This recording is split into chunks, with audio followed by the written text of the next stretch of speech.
บุคคลที่ดำรงตนด้วยสมาธิบุคคลผู้นั้นเป็นผู้ที่รักษากายวาจาใจสมาธิจะเป็นผู้รักษากายวาจาใจของเราสมาธิจะส่งเสริมให้กายวาจาใจเหล่านั้นปกติตลอดเวลาสมาธินั้นจะทำให้กายวาจาใจเราละเอียดสมาธินั้นจะทำให้กายวาจาใจของเรารู้ชัดเจน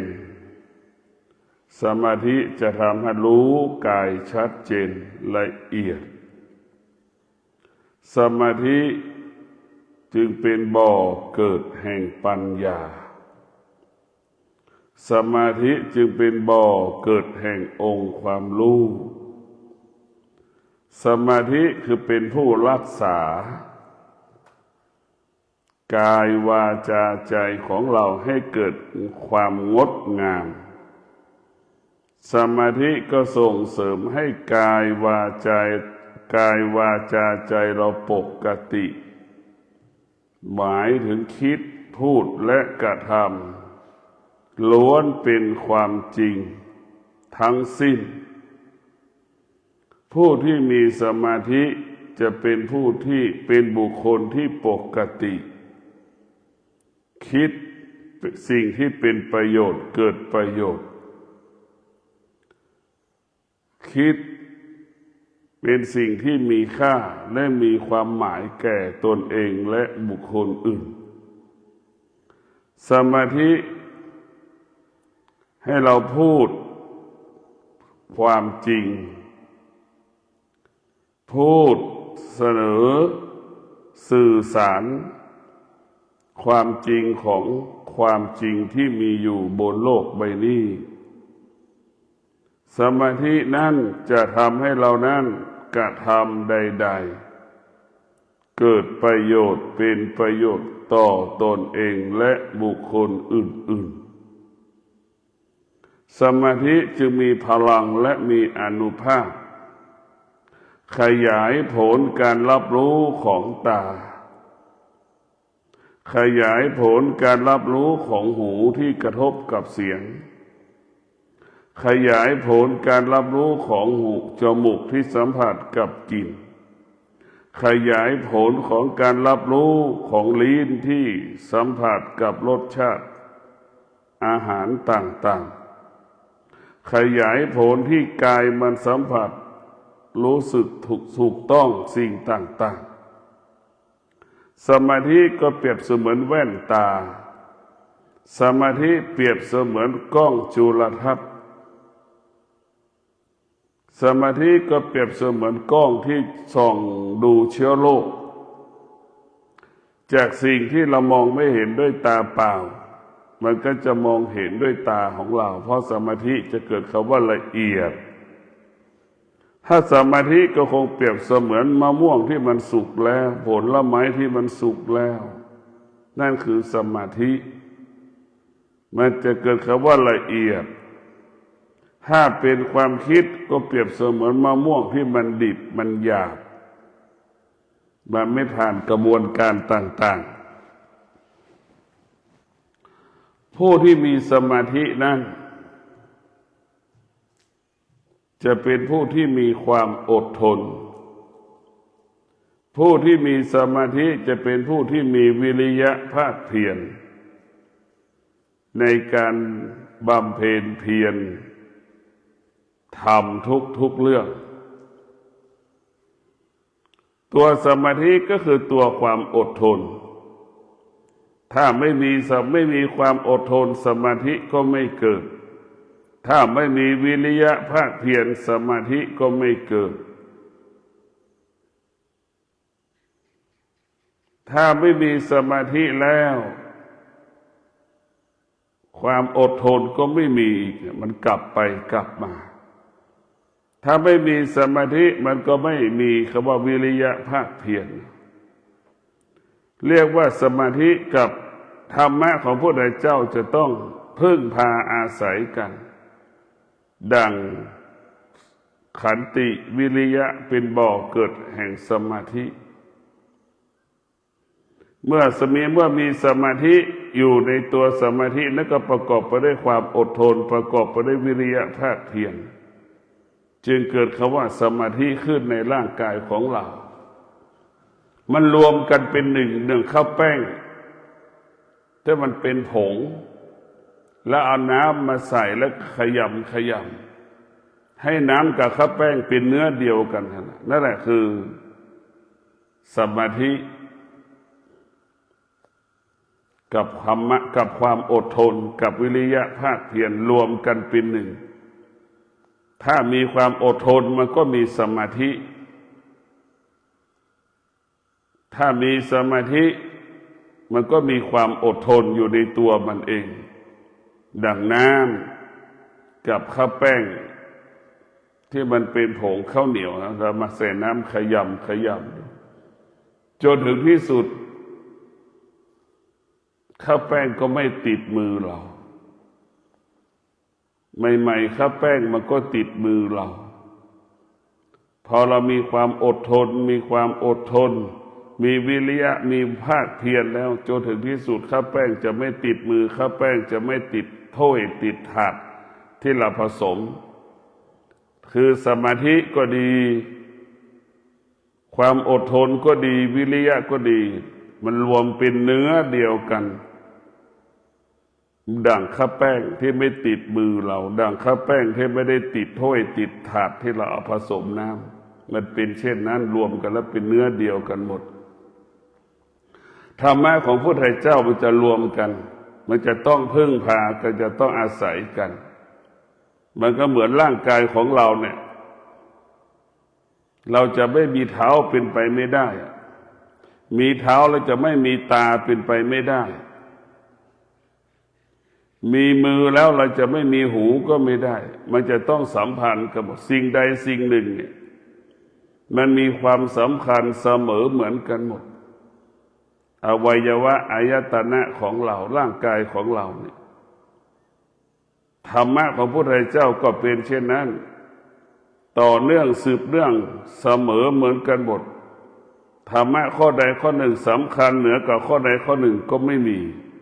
มันมีความสำคัญต่อกันและกันดั่งตาหูจมูกลิ้นกายใจร่างกายของเราก็มีความสำคัญต่อกันและกันเช่นนั้นเมื่อสมาธิสำคัญที่สุดบุคคลที่มีสมาธิบุคคลผู้นั้นจะอยู่กับปัจจุบันบุคคลที่มีสมาธิจะละอดีตละอนาคตบุคคลที่มีสมาธิจะรู้เรื่องปัจจุบันรู้ว่ามันเจ็บรู้ว่ามันปวดจะหายไม่สนใจจะไม่หายก็ไม่สนใจแต่รู้ว่ามันเจ็บมันปวดเท่านั้นเราจะไม่มองถึงอนาคตเราจะไม่มองถึงอดีตเราจะพิจารณาจิตอยู่กับปัจจุบันเมื่อบุคคลที่มีสมาธิก็จะฝึกจิตให้อยู่กับปัจจุบันอยู่กับปัจจุบันมันก็เหมือนกับเราก็ว่างเราอยู่กับปัจจุบันเราไม่มีอดีตไม่มีอนาคตเราจะไม่สะสมความคิดเราจะไม่สะสมอารมณ์ความคิดจะไม่เกิดเพราะรู้อยู่กับหลดอยู่กับปัจจุบันหัวมันเจ็บหัวเมาหัวก็รู้ว่าเจ็บหัวเมาหัวเท่านั้นอยู่กับปัจจุบันมันจะหายไม่หายก็ไม่รู้ไม่ต้องไปสนใจรู้อาการของที่มันเจ็บหัวรู้อาการที่เท้ามันเจ็บแค่นั้นแหละรู้อาการที่มันเจ็บหลังเท่านั้นรู้อาการที่มันปวดขาเท่านั้นรู้อาการว่าเท้ามันเป็นแผลเท่านั้นเราจะรู้แค่นั้นแหละเราจะไม่ออกนอกตัวรู้อยู่เรียกว่าจิตอยู่กับกายจิตให้อยู่กับกายเนี่ยถ้าจิตออกนอกกายมันก็มีเหตุมีผลมีข้ออ้างมีข้อแก้ตัวมันไม่มีที่สิ้นสุดถ้าจิตออกนอกกาย มันก็เหมือนเราอ้างว่าแก่แล้วจะสบายเกษียณอายุแล้วจะสบายมันก็ไม่ใช่เห็นไหมอันนี้แหละคือเราจิตออกนอกกายจะเป็นเช่นนั้นคิดว่ามีเงินแล้วจะมีความสุขเห็นไหมพอเรามีเงินแล้วมันก็ไม่ใช่นั่นคือจิตออกนอกกายเราจะเข้าใจสิ่งที่นอกกายผิดเพราะเราควบคุมไม่ได้นี่คือสิจิตนอกกายเนี่ยจะให้ความสำคัญสิ่งอื่นๆเหนือกว่าชีวิตเอาวัตถุสิ่งของต่างๆเอามาวัดค่าว่าความสุขจะเกิดจากสิ่งนั้นความสุขจะเกิดจากสิ่งนี้มันเริ่มต้นอย่างเงี้ยตลอดเวลาคิดว่าลูกหลานมาอยู่กับเราแล้วเราจะสุขใจเราจะสบายใจมันก็ไม่ใช่นะมันก็เป็นแบบนี้แหละอย่างนี้แหละนี่แหละคือจิตที่มันสุขออกนอกจิตที่มันอยู่นอกกายถ้าจิตอยู่ในกายจิตก็จะรู้เรื่องกายเท่านั้นดังที่กล่าวแล้วว่าเจ็บหัวเข่ามันก็รู้ว่าเจ็บหัวเข่าปวดหัวเข่ามันก็รู้ว่าปวดหัวเข่าไม่มีใครไม่ปวดไม่มีใครไม่เจ็บไม่มีหัวเข่านี่เข้าใจเช่นนี้เรียกว่าเกิดมาแล้วทุกคนก็ต้องเสื่อมเหมือนกันหมดไม่มีเหตุผลไม่สงสัยที่ร่างกายมันเกิดอาการสำแดงอาการนั่นแหละจิตคือผู้รู้กายว่าเป็นเช่นนี้จิตอยู่ในกายจิตอยู่กับกายมันจะรู้เฉยๆมันรู้เท่านั้นรู้เรื่องอยู่กับกายรู้เรื่องปัจจุบันไม่มีเรื่องอดีตมีอนาคตตายก็เป็นเรื่องอนาคตก็ไม่พูดถึงมันอยู่กับความเจ็บที่มันเกิดขึ้นอยู่กับความปวดที่ร่างกายมันแสดงอาการรู้แค่นี้แหละไม่ต้องไปสนใจอื่นนี่คือสมาธิจะอยู่ให้เราอยู่กับปัจจุบันอยู่กับปัจจุบันอยู่กับปัจจุบันเราต้องรู้เรื่องปัจจุบันก็คือรู้เรื่องกายรู้เรื่องปัจจุบันก็รู้เรื่องอารมณ์ความรู้สึกที่มันรู้สึกเราจะให้จิตอยู่ในกายสติจะควบคุมจิตให้จิตอยู่ในกายให้จิตอยู่กับกายให้จิตอยู่กับกายเมื่อจิตอยู่กับกายเราเดินจงกรม100 ครั้งเราก็สามารถกำหนดขวาถูกต้อง100 ครั้งเรามีสติควบคุมจิตเราก็จะมีสมาธิเดินเท้าซ้ายย่าง100 ครั้งมันก็กำหนดชัดเจนตั้ง100 ครั้งทุกวันเมื่อเรามีสมาธิแล้วเราจะกำหนดเท้าขวาเท้าซ้ายย่างกี่พันครั้งมันก็ชัดเจนดังที่เรากำหนดทุกครั้ง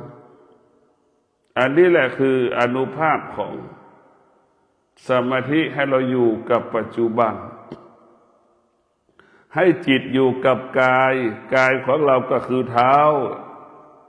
าขวาย่างรู้เท้าขวาย่างรู้เท้าซ้ายย่างก็รู้แค่นั้นยืนก็รู้ว่ายืนเราก็รู้ว่าฐานะแล้วว่ามีสติรู้ว่ายืนเราก็ให้รู้อาการขณะที่ยืนความเจ็บปวดมันก็เกิดขึ้นเราก็รู้ว่าความเจ็บปวดที่มันเกิดขึ้นนี่คือเป็นการศึกษาร่างกายของเราจิตเราเนี่ยมันก็เหมือนนักวิทยาศาสตร์เรียนรู้เรื่องร่างกายของเราโรคสารพัดโรคบนหมอหูเหมือนหมอนะหูคอจมูกก็เรียนรู้เรื่องหูคอจมูกเท่านั้นสมองก็คือหมอสมองก็มาเรียนรู้เรื่องสมองเท่านั้นหมอลำไส้ตับก็รู้เรื่องเฉพาะทางแล้วว่าหมอเฉพาะทางการเรียนรู้เรื่องสมาธิก็เป็นการเรียนรู้เรื่องร่างกายของเราทั้งหมดทั้งสิ้นให้เรารู้เฉยๆเรายืนอยู่ไม่ต้องเดินจงกรมแล้วเดินอยู่เฉยๆมันก็เกิดอาการปวดแล้วมันปวดมันก็เกิดปวดอีก เรานั่งมันก็เกิดอาการปวดอีกคือมันก็เกิดอาการเขาเบื่อหน่ายเหมือนกันหมดยืนนานๆก็ว่าปวดน่องนั่งนานๆก็ปวดก้นเมื่อยนอนนานๆก็เบื่อคือมันไม่มีอะไรที่สิ้นสุดตรงนี้คือคนที่ไม่มีสมาธิกับวกวนไปวนมาหาเหตุหาผลเพราะฉะนั้นสมาธิก็คือเป็นเรื่องที่ดีงามจิตที่มีสมาธินะจิตจะอยู่ในกายสิ่งอื่นๆนอกกายไม่มีค่าสิ่งอื่นๆนอกกายไม่มีความหมายจิตที่มีสมาธิก็คือจิตรู้เรื่องปัจจุบันเป็นสิ่งที่มีค่าเป็นสิ่งที่มีความหมายมีสติรู้ว่าเจ็บป่วยก็มีสติรู้ว่าไม่มีใครไม่เจ็บป่วยและมีสติรู้ว่าโรคภัยแค่เจ็บจะรักษามันก็หายไม่รักษามันก็หายมีสติรู้ว่าแก่มาแล้วทุกคนต้องแก่ทุกคนต้องตายให้เรามีสติรู้เมื่อเรารู้แล้วนี่รู้อาการของเกิดแก่เจ็บตายระหว่างที่มันจะเกิดระหว่างที่มันเกิดมันแก่มันเจ็บมันตายเราต้องพิจารณาเรียนรู้ของมันรู้เรื่องกายทั้งสิ้นเหมือนหมอเฉพาะทางนั่นแหละไม่แตกต่างกันธรรมะพุทธเจ้าก็คือสมาธิคือเรียนรู้เหมือนหมอเรียนรู้เฉพาะทางเพราะฉะนั้นพวกเราทั้งหลายการบุคคลที่มีสมาธินั้นจะเป็นบุคคลที่ละเอียดสุขุมรอบคอบบุคคลที่มีสมาธิจะเป็นบุคคลที่ทำงานปฏิบัติหน้าที่ปฏิบัติธรรมบรรลุผลทุกครั้งบรรลุเป้าหมายทุกครั้ง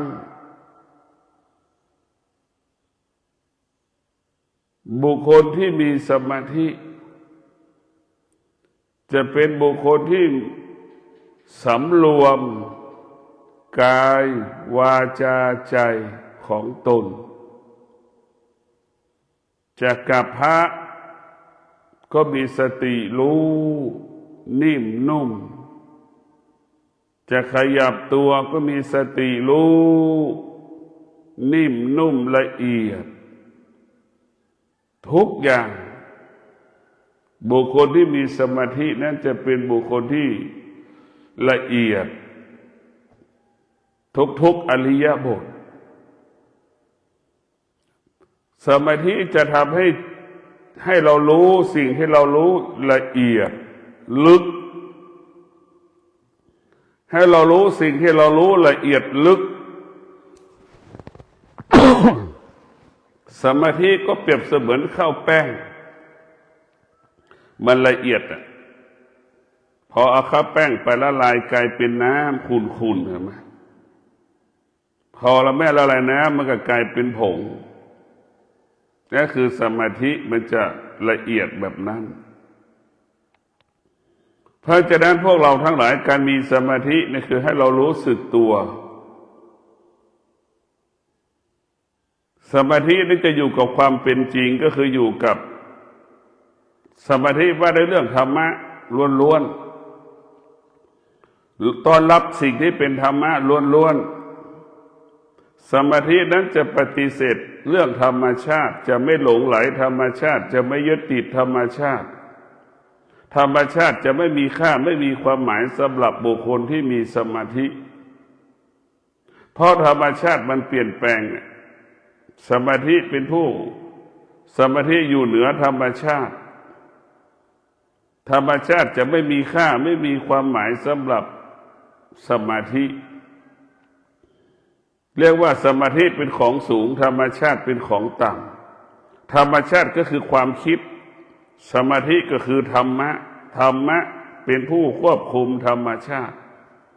ธรรมะให้เรารู้โทษของธรรมชาติรู้คุณของธรรมชาติ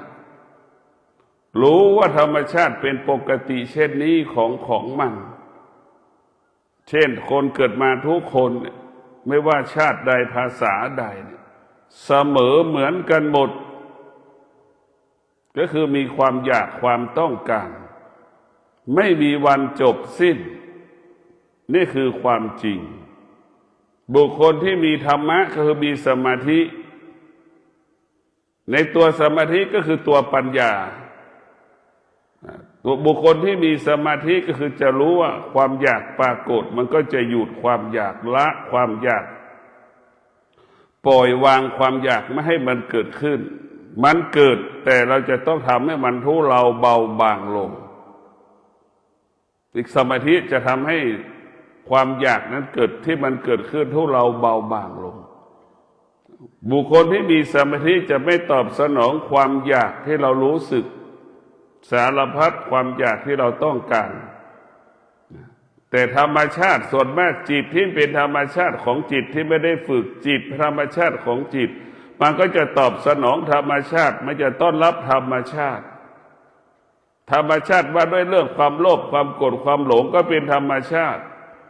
จิตที่มันเป็นธรรมชาติของจิตมันก็จะต้อนรับความโลภความโกรธความหลง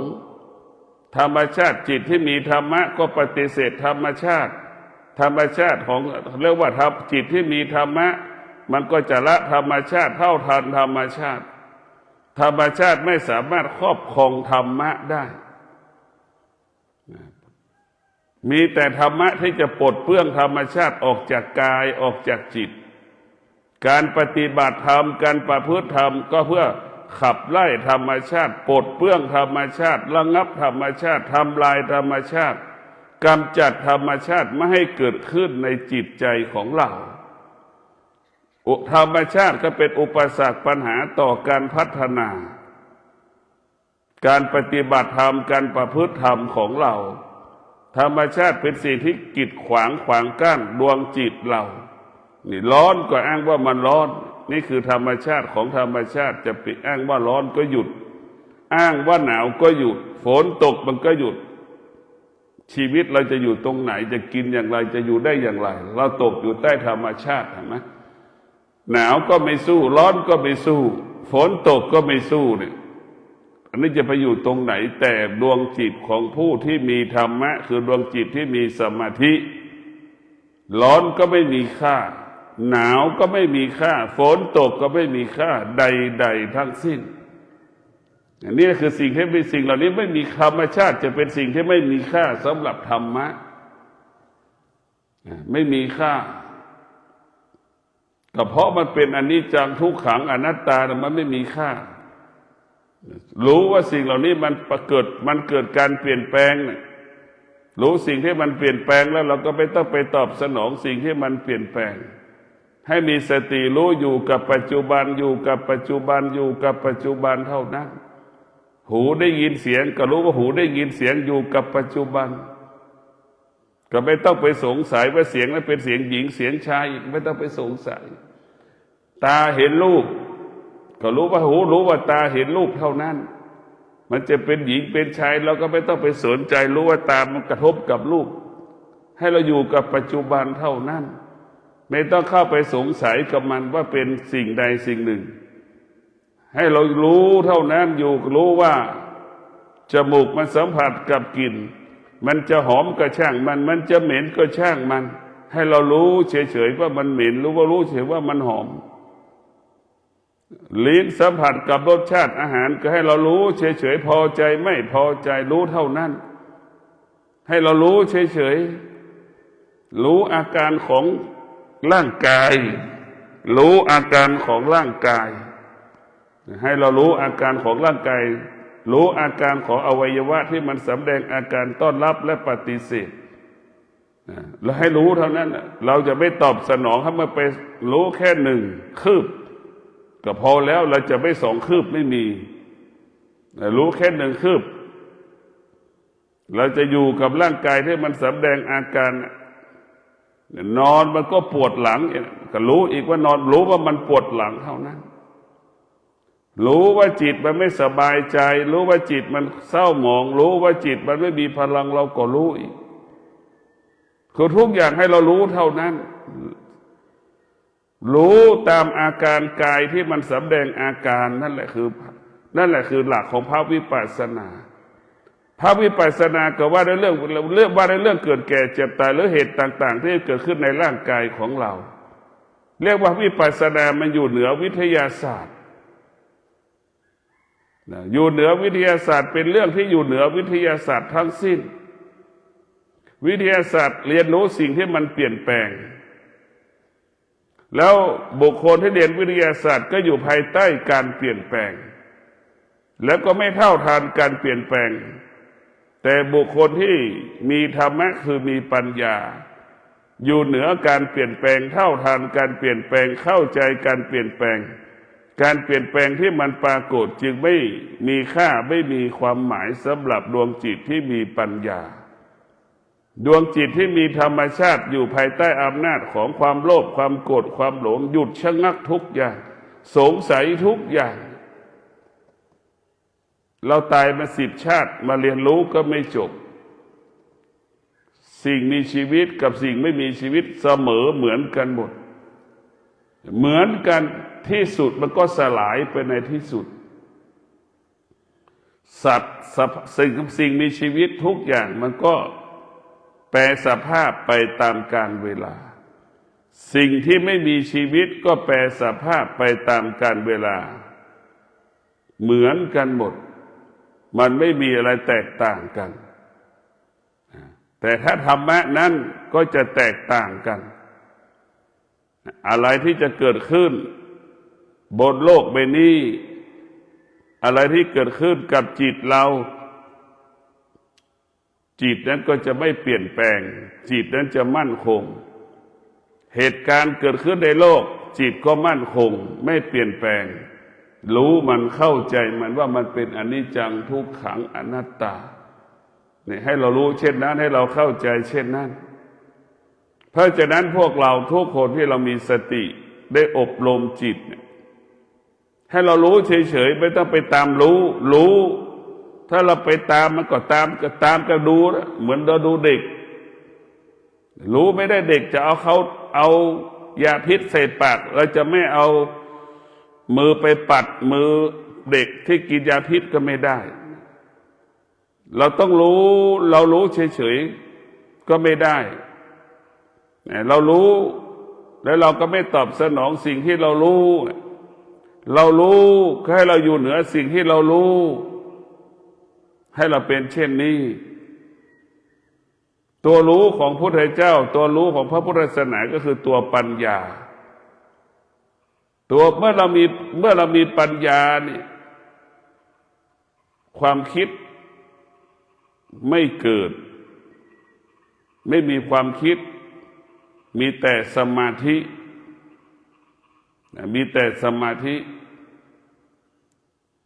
สมาธิเป็นเรื่องของธรรมะ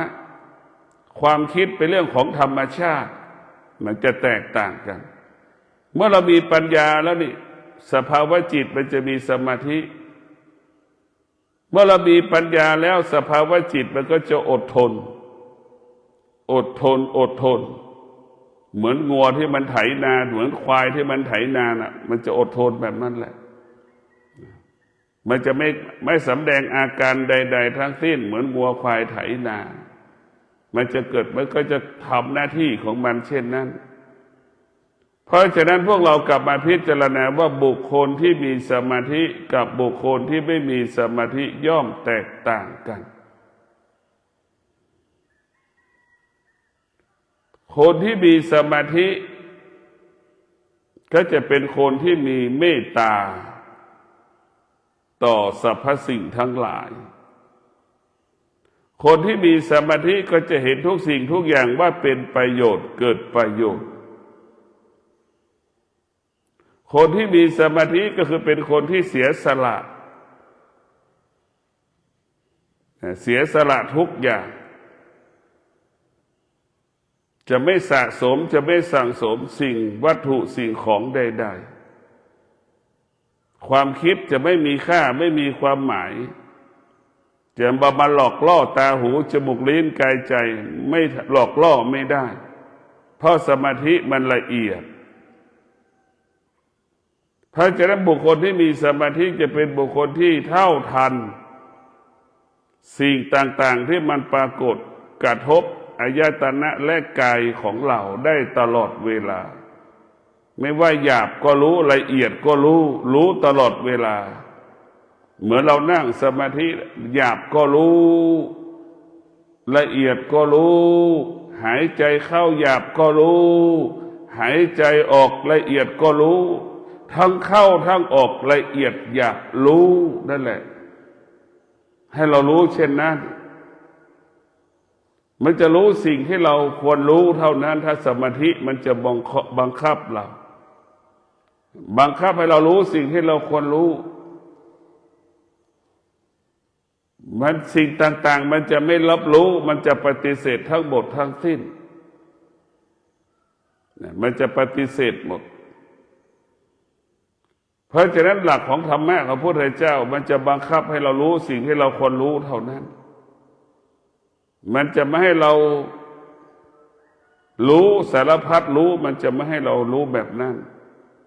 เบื้องต้นให้เรารู้เรื่องสารพัดรู้ตั้งแต่อาการที่มันเกิดขึ้นร่างกายของเรานะเรียนรู้หมดดังหมอเรียนเฉพาะทางนั่นแหละ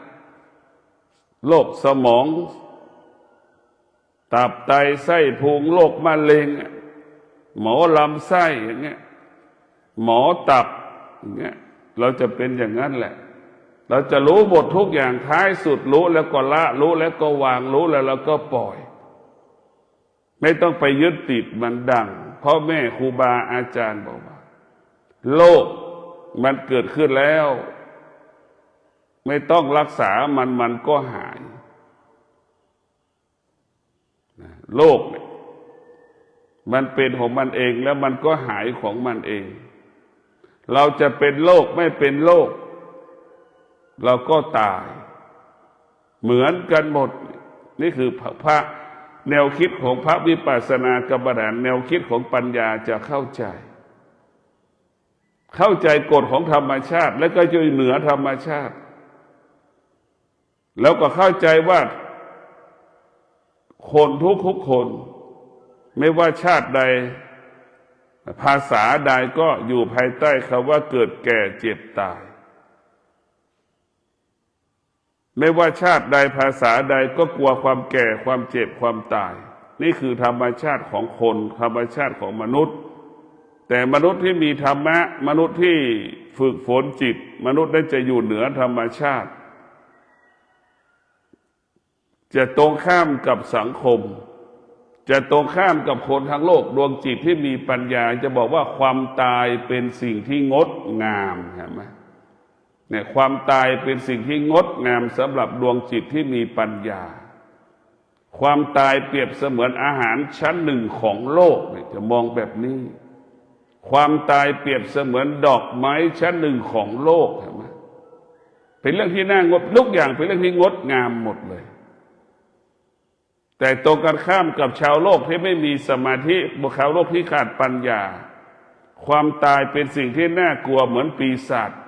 ความตายก็เปรียบเสมือนขี้ไม่อยากใครอยู่ใกล้เห็นไหมไม่อยากรับรู้เห็นไหมเหมือนของเน่าของเหม็นของร้อนทุกคนจะปฏิเสธกลัวไปหมดแต่ธรรมะดวงจิตที่มีปัญญาก็คืออย่างที่ได้กล่าวว่าความตายคือสิ่งที่งดงามความตายเป็นสิ่งที่ดีงามเปรียบเสมือนอาหารความตายเปรียบเสมือนดอกไม้ความตายเปรียบเสมือนโอสถคือยาความตายคือแสงสว่างให้เราหลุดพ้นได้ความตายเป็นครูเป็นอาจารย์ของเราเพราะฉะนั้นพวกเราทั้งหลายบุคคลที่มีปัญญายามเมื่อแก่เจ็บป่วยสภาวะจิตก็รู้แล้วก็อยู่เหนือสิ่งที่จิตมันรู้ยามที่แก่เจ็บป่วยสภาวะจิต จะอยู่เหนือคำว่าแก่คำว่าเจ็บคำว่าป่วยสภาวะจิตจะไม่ตกอยู่ใต้อำนาจคำว่าแก่คำว่าเจ็บคำว่าป่วยสภาวะจิตจะอยู่เหนือมันนะเรียกว่าแก่เจ็บป่วยหรือตลอดถึงตายไม่มีค่าไม่มีความหมายสำหรับบุคคลที่มีปัญญาบุคคลที่มีปัญญาจึงอยู่กับคำว่าแก่เจ็บป่วยได้อย่างปกติเรียกว่าแก่เจ็บป่วยเปรียบเสมือนแม่แก่เจ็บป่วยเปรียบเสมือนพ่อแก่เจ็บป่วยเปรียบเสมือนสามีภรรยาอยู่แล้วมันมีความสุขบุคคลที่มีปัญญาจะอยู่กับความเจ็บป่วยได้อย่างมีความสุขตรงกันข้ามคนที่ขาดปัญญาแก่เจ็บป่วยเนี่ยเปรียบเสมือนของเน่าของเหม็นอยู่ไม่มีความสุขนอนไม่มีความสุขกินไม่มีความสุขนะมันตรงกันข้ามกันเพราะฉะนั้นพวกเราทั้งหลายคนที่ไม่ได้ฝึกจิตนั้นจะหวั่นไหวต่อความแก่ความเจ็บที่มันปรากฏกินไม่มีความสุขนอนไม่มีความสุขอยู่ไม่มีความสุขดำเนินชีวิตก็ไม่มีความสุขวิตกกังวลตลอดเวลาจิตที่ไม่ได้ฝึกตกอยู่ใต้อำนาจความแก่ความเจ็บความตายตลอดเวลาเอาความแก่ความเจ็บป่วยไปผูกกับสิ่งนั้นไปผูกกับสิ่งนี้มันยิ่งสุดหนักอีกนะไปสุดหนักกว่าเก่าบุคคลที่ไม่ได้ฝึกจิตก็จะเอาความแก่ความเจ็บความตายไปผูกว่าเราตายแล้วลูกจะอยู่กับใครเอาไปผูกกับลูกสามีตายก็คิดว่าสามีจะไปมีผัวใหม่จะทำยังไงต่อไปมีเมียใหม่ไม่อย่างเงี้ยเราจะคิดยังไงมันคิดไปอีกมันจะซ้ำเติมเราหมดนะอันนี้คือเรียกว่าจิตของคนที่ไม่ได้ฝึกจิตมันก็จะไปเอาความเจ็บป่วยไปเนื่องด้วยสิ่งต่างๆมีสมบัติก็เอาจิตเป็นผูกกับสมบัติใครจะเอาสมบัติของกูไปกูจะแบ่งสมบัติให้ใครลูกคนไหนจะเอาสมบัติยังไงมันจนถึงที่สุดเห็นไหมพอมันไม่รู้สึกก็จบหมดเลยตอนที่เราปกติไม่เจ็บไม่ป่วยเราไม่ได้พิจารณาเพราะถ้าเราต้องพิจารณาความเจ็บปวดก็ดีให้มันเข้าใจว่ามันเป็นปกติรู้เรื่องกายเท่านั้นไม่ต้องไปรู้เรื่องอื่นสิ่งที่เราควรรู้ก็รู้เรื่องกายพระปฏิบัติทั้งหลายก็จะรู้เรื่องกายเอากายกับจิตให้กายเป็นเรื่องตำราเรียนจิตเปรียบเสมือนนักศึกษาเรียนรู้ตำราตั้งแต่ฝ่าเท้าเราเป็นต้นไปทำไมถ้าฝ่าเท้าเราเจ็บทำยังไงนี่มันก็จะรู้แล้วศึกษาเรียนรู้แล้วก็จะรักษาเท้าพอเท้ามันหายอีกมันก็เจ็บหัวเข่าอีกเราก็ต้องพิจารณาต่ออีกเรียนรู้เรื่องหัวเข่าอีกทำไมมันถึงเจ็บแล้วก็รู้ว่าความเสื่อมมันเกิดขึ้นอีกให้เรารู้แบบนี้แหละเรียนรู้ไปเลยทุกส่วนของร่างกายที่มันสำแดงอาการตั้งแต่ฝ่าเท้าหลังเท้าทำไมเดี๋ยวนี้มือเราไม่มีแรงเนี่ยก็รู้อีกทำไมเท้าเราไม่มีแรงเนี่ยให้เราเรียนรู้เรื่องสิ่งเหล่านี้ว่ามันเป็นปกติของมันถ้าจิตที่มีธรรมะก็จะเข้าใจว่ามันเป็นปกติของมันจะไม่มีเหตุผลจะไม่สงสัยสิ่งที่มันเป็นปกติเช่นไฟมันร้อน